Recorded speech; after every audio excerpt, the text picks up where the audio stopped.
Maraming misteryo at hiwaga ang bumabalot sa mga liblib na kabundukan ng Pilipinas.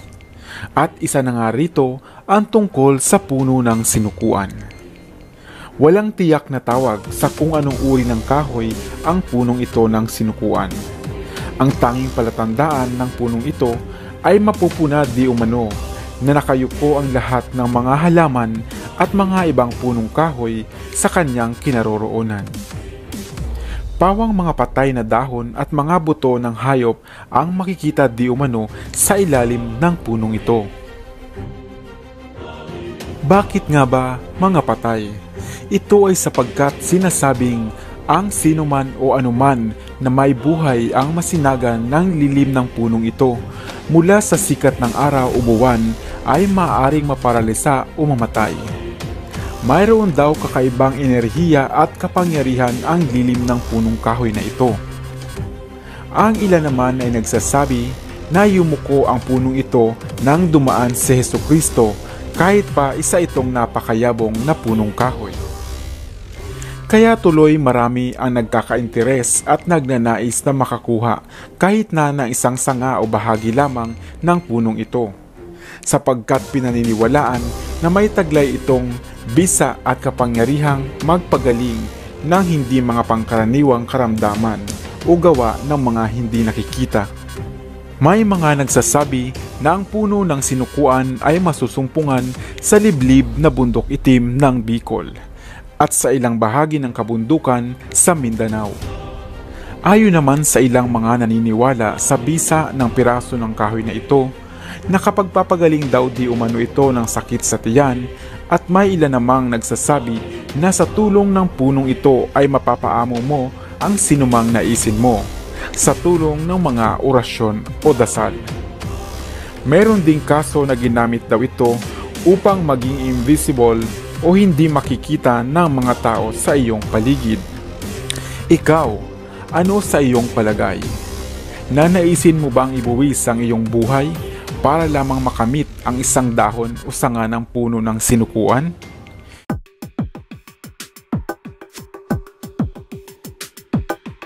Maging noong unang panahon, ang ating mga ninuno ay gumagamit na rin ng mga agimat at mga natatanging bagay o mutya buhat sa kalikasan, sapagkat ang ating kapaligiran ay napapalibutan ng iba't ibang enerhiya at mga galing.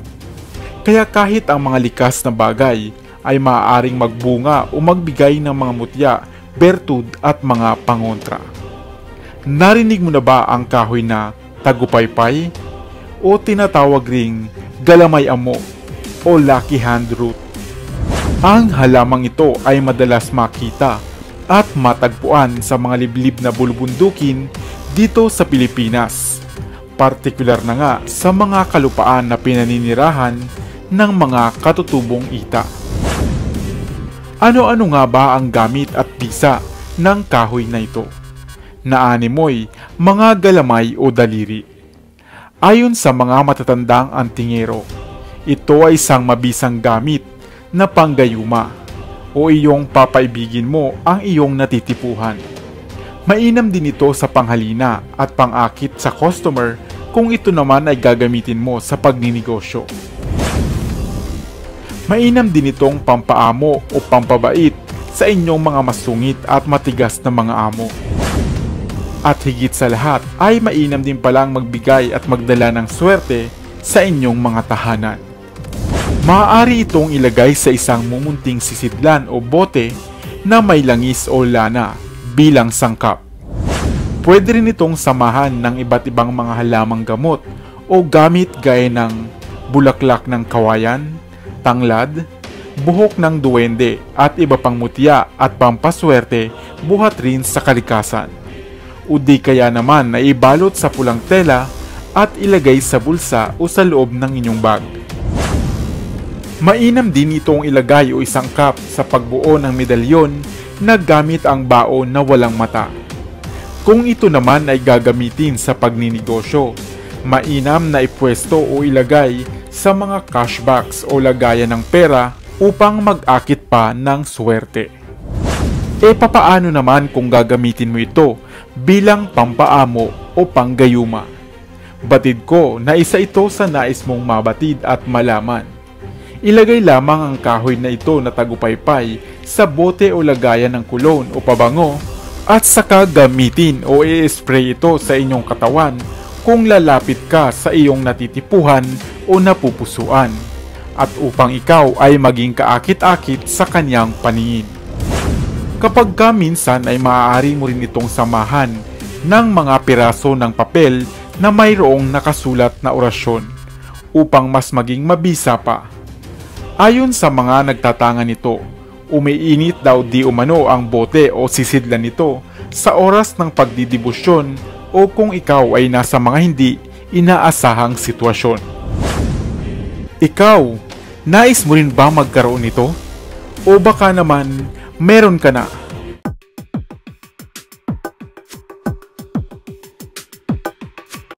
Ang bracelet o pulseras ay isang aksesorya na isinusuot paikot sa ating braso sa gawing pulso.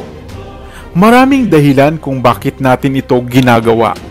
Maaaring nagsisilbi ito bilang palamuti, charm, medical identity o mga relihiyosong dahilan.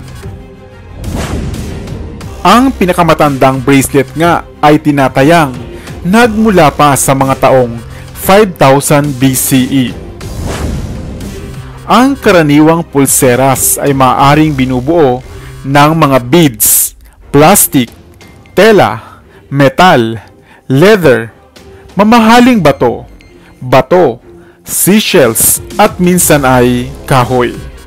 Kaya naman maging sa mga matandang paniniwala dito sa atin sa Pilipinas, ang pagsusuot ng pulseras o charm na pangontra ay isang kultura na namana pa nga natin. 10 elementong pulseras. Isang pulseras na binubuo ng 10 sagradong kahoy na pinagsama-sama upang makabuo ng bracelet. Ang gamit na ito ay isang mabisa at pangkalahatang proteksyon. At kapag sinabi nating pangkalahatang proteksyon, ito ay maaaring pang-iwas o pangontra sa iyo sa mga aksidenteng maaaring mangyari, laban sa mga itim na elementong hindi nakikita at mga masamang nilalang sa ating paligid. Sa tulong ng bracelet na ito ay maaaring marebuelta o maibalik ang mga itim na mahika sa nagcast nito. Isa rin itong pampaswerte, pampaamo at panghalina. Sa makatuwid, ang pinagsama-samang kahoy ng bracelet na ito ay labis na makapangyarihan. Ngunit ano-ano nga ba ang mga kahoy o mga bagay na bumubuo sa bracelet na ito? At bakit labis-labis ang bisa nito? Ang bracelet ng 10 elemento ay binubuo ng mga kahoy ng dignum na pula na kontra sa inggit at sa galit, pandakaki, kontra kulam, sapi o palipad hangin, palmerang gubat, mainam sa pasma, lamig at anti-stress, dignum, kontra usog, bati at masamang elemento, sinukuan, proteksyon at mainam sa paglalakbay, bolang ninyo, pampaswerte sa inyong negosyo at sa anumang pinagkakakitaan. Gumamela Celis, pampaswerte rin sa negosyo at pampaamo, gayon din pang proteksyon. Bunga ng pili, mainam sa negosyo at pampaswerte. Sinag araw, mainam sa kabuhayan at pampaswerte. Olivo, proteksyon at mainam sa paghahanap ng trabaho. Ang bawat piraso ng sagradong kahoy na ito ay may natatanging bisa na maaaring magsilbing pangontra, pananggalang, proteksyon, panghalina, pampaamo at pampaswerte. Ang bracelet na ito rin ay maaaring mabasa sa tubig at walang mga ipinagbabawal o limitasyon. Kaya kahit sino ay pwedeng magsuot nito. Ang mga kahoy na bumubuo dito ay naitapik na nga rin natin sa mga nakaraan nating vlog. Kaya naman, kung nais ninyo ng mas detalyadong impormasyon ng bawat kahoy na ito ay mag-iiwan na lamang ako ng link sa ibaba. Magkano naman kaya ang bracelet na ito? Kadalasang mabibili sa halagang 150 to 250 pesos online, o kaya naman ay sa mga kakilala ninyong nag-aalok nito.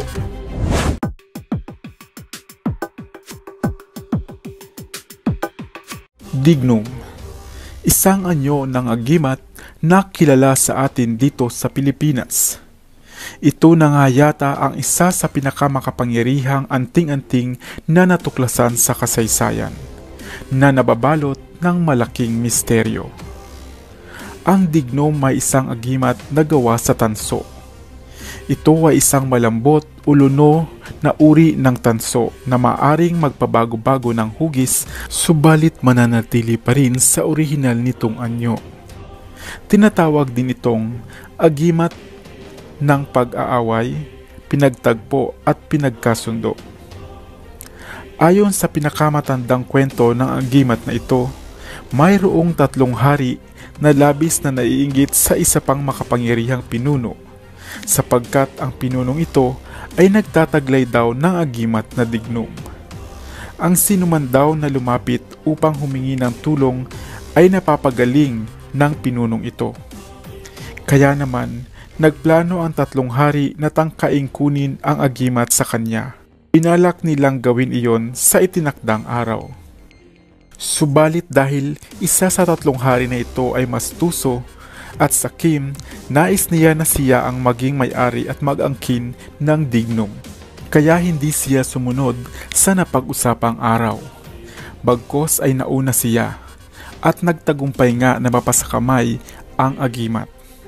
Subalit hindi naman iyon lingid sa kaalaman ng pinuno, kaya ipinatawag niya ang 3 at ipinagkasundo na ibibigay na lamang ito sa kanila, sa isa sa kanila na may mas mabuting puso, sa isang kondisyon, na ito ay gagamitin lamang sa kabutihan at pagtulong upang hindi mawala ang taglay nitong kapangyarihan.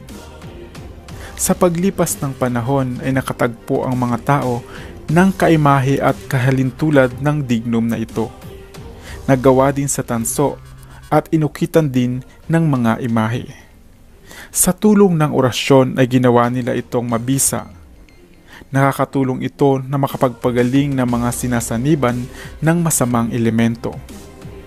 Nakakatulong din ang agimat na ito upang maipanalo ang mga laban sa korte at nakakapagpapagaling din daw ng mga ibang karamdaman. Subalit sa isang maling paggamit ng agimat na ito ay masamang kapangyarihan ang maaari nitong ihatid. Mayroon din namang dignum na gawa sa kahoy. Nasa anyo ito ng krus at isang kahoy na matatagpuan lamang sa bundok ng Nazaret. Subalit paglipas ng panahon ay may isang kahoy na kung tawagin ay kamagong sa Katagalugan ang siyang naging alternatibo ng kahawig daw ng original na bersyon nito. Gamit ang agimat na ito ay maaari mong itapat sa baso ng ipapainom na tubig upang magkaroon ng bisa at makagaling. Gayon din sa sapi at lalang ng mga masamang elemento. Maaari din daw itong gamiting kwintas at ipasuot sa mga sinasaniban. Mayroong mga mabibili sa Quiapo sa Maynila na kagaya ng dignum. Subalit hindi iyon ang orihinal na versyon nito, sapagkat ang totoong dignum ay nag-iisa lamang at nasa pangangalaga ng mga engkantado. Kapag ito ay iyo raw ginamit sa kasamaan, ay gaganti ito sa iyo na maaring ikaw ay magkasakit at maghirap ang inyong pamilya. Kinukonsagra din ang agimat na ito ng 5 beses sa isang araw upang mapanatili ang bisa at kapangyarihan. Sa makatuwid, ang totoong agimat ay ang kapangyarihang nagmumula sa busilak na puso at kalooban. Kaya naman, sana ay gamitin ng ilang mayroon nito ang bisa ng dignum para sa ikabubuti ng nakararami. Ngayon mo lang ba narinig ang kwentong ito? Iyan ay sapagkat ito ang orihinal na kwento ng agimat na dignum. Ang mga pangalan at pagkakalinlan ng mga karakter ay hindi na nabanggit upang manatiling lihim para sa may mga masasamang nais.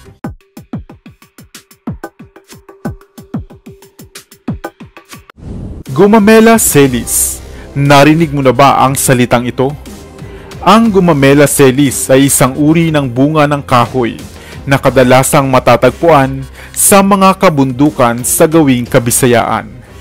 Gumamela Celis o Celestial Hibiscus, isang mahiwagang bulaklak na nagmula pangaraw sa mga mahiwagang metolohiya ng mga anting-anting. Ang mga agimat gaya ng Gumamela Celis ay bahagi na rin ng paniniwalang pangrelihiyon. Nabanggit din sa banal na kasulatan na bago pa man likhain ng Diyos ang sanglibutan, naisip niya na kung sakaling lilikha siya ng mga bagay-bagay ay kailangan niya ng kasangguni. Ang Gumamela Celis na kumakatawan sa 5 titik o letra na Maria o Miriam sa lingwaheng Syrian, na ang ibig sabihin ay kataas-taasan. Kaya naman ang Gumamela Celis ay pinaniniwalaang isang makapangyarihang salita o bagay na kumakatawan sa M bilang Maris, A bilang Amantissimo, R Rexum, I Imperator, at A bilang Altissima. 5 letra na gaya ng bulaklak na mayroong 5 talulot o petals. Ito na nga ang Gumamela Celis o bulaklak ng langit at lupa. Kaya naman dito sa atin sa Pilipinas, partikular na nga sa Mount Banahaw, ang Gumamela Celis ay pinaniniwalaang isang epektibong pampaswerte o money magnet, isang mabisang panghatak ng swerte o pera kung gagamitin mo sa pagninegosyo. Pinaniniwalaan din na anumang hiling mo ng pag-asenso sa buhay ay matutupad sa tulong ng Gumamela Celis. Mainam din itong pangontra sa mga tao na mayroong masamang tangka o balak sa iyo. Mayroong isang natatanging kwento dito sa atin sa Pilipinas na nauugnay nga sa Gumamela Celis. Sa isang liblib na kabundukan di umano na bahagi ng Sultan Kudarat, na tanging pangangaso ang ikinabubuhay, ay mayroon daw silang natuklasan. Habang sila ay nanghuhuli ng mga baboy ramo o ligaw na baboy, nagtatakang hindi raw ito tinatablan ng pana o sibatman. Kaya nakaisip sila ng ibang pamamaraan gamit ang bitag o trap sa Ingles. At nang kakatay na nila ang baboy na kanilang nahuli, ay nakakuha sila ng mga bunga sa tiyan nito. Kaya simula nga noon ay ginawa na nilang kwintas ang mga bungang ito, sa paniniwalang ito ay isang mabisang gamit at proteksyon. At ito na nga ang bunga ng Gumamela Celis. Isang bunga na kapag natuyo ay animo isang bulaklak na mayroong 5 petals o talulot. Ang Gumamela Celis din ay ibinebenta sa ibang bahagi ng Asya na ginagamit naman bilang pang-asim sa mga lutuin at mabisang gamot sa ilang karamdaman. Ang bungang ito ay mula nga sa puno ng dao o Dracontomelon tree, na karaniwang tumutubo sa mga isla dito sa atin sa Asya, gaya na nga ng Pilipinas. Isang puno na tumataas hanggang 148 talampakan. Ang Gumamela Celis ay naihahalin tulad rin sa Rudraksha beads na karaniwang ginagamit ng mga Hindu sa relihiyong Hinduismo. Kaya ang Gumamela Celis ay isang mainam na gamit pang proteksyon, pangpaamo at pangpaswerte. Nais mo rin ba magkaroon nito? Ito ay kadalasang mabibili online. Subalit kung mayroon kang kakilala mula sa probinsya, ay magpahanap ka na lamang.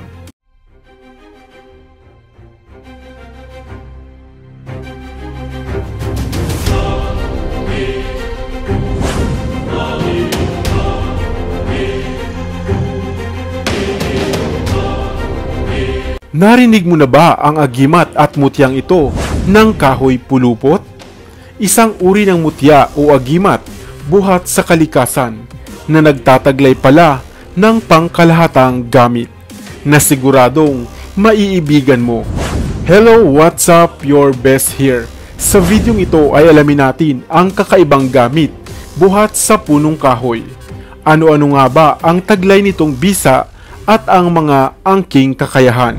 Isa ka bang antingero o magmumutya na mahilig sa mga kakaibang gamit na nagtataglay ng mga pampaswerte, proteksyon at mga pangdepensa? Kung gayon, mainam sa iyo ang mutyang ito.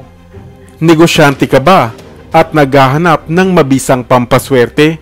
Kung gayon, mainam din sa iyo ang mutyang ito.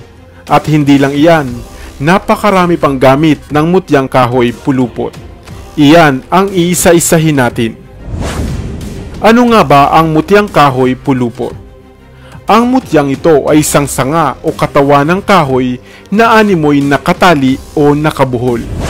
Napaka-rare o bibihira lamang matagpuan o masumpungan ang ganitong uri ng kahoy. Na kung ikaw ay papalarin o pagkakalooban nito, ay napakaswerte mo na. Ang mutyang kahoy pulupot ay isang kahoy o mutya ng kahoy na masasabing isang pangkalahatang gamit. Sa makatuwid, halos magagamit mo ito sa maraming bagay. Isa itong proteksyon laban sa mga masamang balak sa iyo, lalo na ng mga lalang ng tao. Maaari itong gawing pampaswerte o pampalakas sa inyong negosyo o kabuhayan. Kung gagamitin mo naman ito sa trabaho, ikaw ay magugustuhan ng iyong mga katrabaho at maaaring makuha mo ang loob o tiwala ng boss mo. Gamit ito ay maaari kang makaiwas sa mga naninira sa pangalan mo. Nagtataglay rin ito di umano ng tagabulag para hindi ka makita ng mayroong masamang balak sa iyo. At gayon din bilang pampabait o pampalubag loob ng mga taong may angking galit sa iyo. Ngunit papaano nga ba ito gamitin? Ang kahoy na ito ay ingatan at alagaan lamang ng pakaing dasal.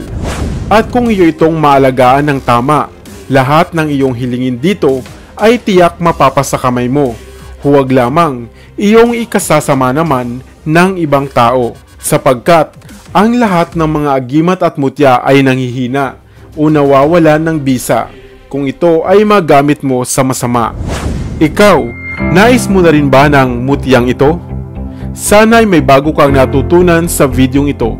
Iwan ka naman ng comment sa comment section sa ibaba. I-like at i-share mo na rin para naman sa kaalaman ng iba.